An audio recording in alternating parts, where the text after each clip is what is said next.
Jeg synes, det var et spændende projekt, og det giver mig jo mulighed for at tænke i nogle lidt større baner. Nogle gange kan det også være godt for en kunstner at få nogle rammer at arbejde indenfor. Så jeg synes, der var mange spændende ting i projektet der, og det er også lang tid siden, jeg har arbejdet med børn, så det kunne også, det er jo også altid dejligt at få den kontakt. Der har jo været mange udfordringer undervejs, fordi at der er mange hensyn at tage i sådan et projekt. Det skulle både kunne lade sig gøre rent praktisk. Det skulle være noget materiale, som kan holde til vind og vejr, forhåbentligvis i mange år. Den del, som børnene skulle være med til, skulle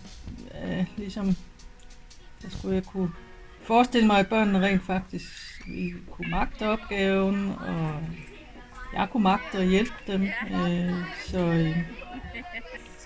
Så har der været ligesom skolens arkitektur og farverne og placeringen, som jeg skulle have ind i projektet også. Og selvfølgelig temaet omkring tid. Og Saras idé om, at det skulle være et solur. Så der var jo ligesom mange parametre i det, som jeg skulle have til at gå op i en højere enhed. Og jeg har også været omkring mange idéer, før jeg ligesom landede på det her. Og en overgang havde jeg rigtig meget lyst til at lave skoletasker, og så ligesom have tallene på dem på en eller anden måde.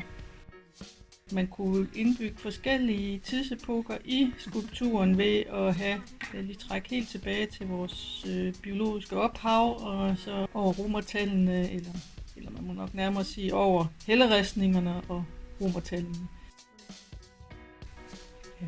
Jeg tror, de vil fortælle om ideen om soluret og romertallene. Jeg kan mærke, at nogle af børnene går op i det der med romertallene, hvad x betyder, hvad y betyder.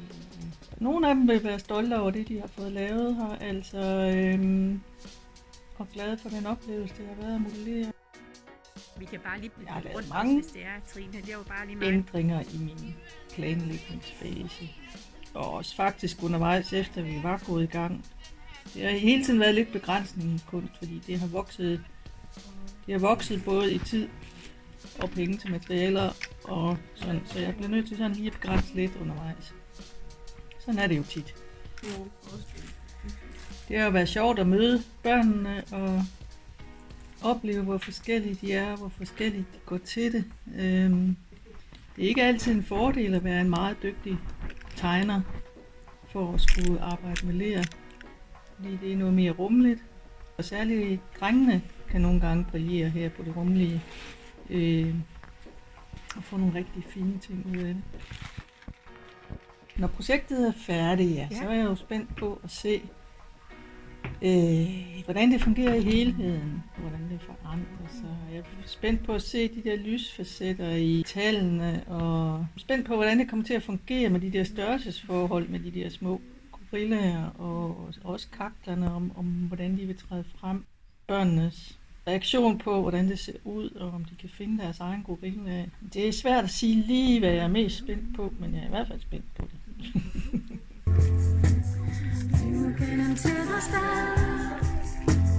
Passer på, jeg falder ned.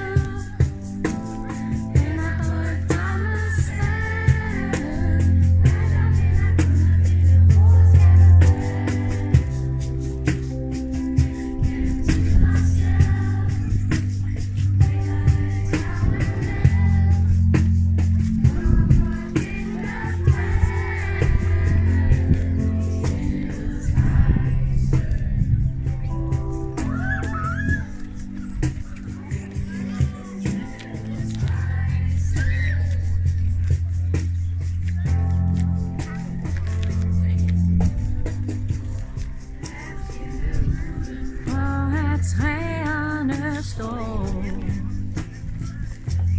selvom glade forgår.